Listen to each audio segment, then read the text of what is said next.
Praise lord. ఈరోజు ప్రభు మనకిస్తున్నటువంటి వాగ్దానపు వచనము మొదటి దినవృత్తాంతములు 22వ అధ్యాయము 13వ వచనం.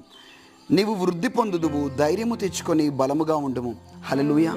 మీలో చాలామంది నీ పక్కవారు వృద్ధిలోనికి రావడం, నీ పక్కవారు త్వరగా ఉద్యోగాన్ని సాధించడం, వారికి గర్భఫలం రావడం, వారి పిల్లలు త్వరగా ఆశీర్వాదంలోనికి రావడం చూసి మనం కూడా అనుకుంటాం, నేను ఇంత కష్టపడుతున్నాను, ఇంత ప్రయాసపడుతున్నాను, అయినా కూడా వృద్ధిలోనికి రాలేకపోతున్నాను, నేను ఆశీర్వాదం పొందలేకపోతున్నాను, నాకు ఇంకా ఉద్యోగం రావట్లేదు, నాకంటే తక్కువగా చదివేవారు, నాకంటే తక్కువ జ్ఞానం ఉన్నటువంటి వారు, నాకంటే చిన్నవారు త్వరగా ఉద్యోగాలు సాధించేసి మంచి జాబ్స్ చేస్తున్నారు, మంచి జీతాన్ని సంపాదిస్తున్నారు, నేనెందుకు వృద్ధి పొందట్లేదు అనేసి ఆలోచిస్తూ డిప్రెషన్లోకి వెళ్ళిపోయి బలహీనపరచబడతారు. కానీ ప్రభు చెప్తున్నాడు, నీవు కూడా వృద్ధి పొందబోతున్నావు, నీవు కూడా ఆశీర్వాదంలోనికి రాబోతున్నావు.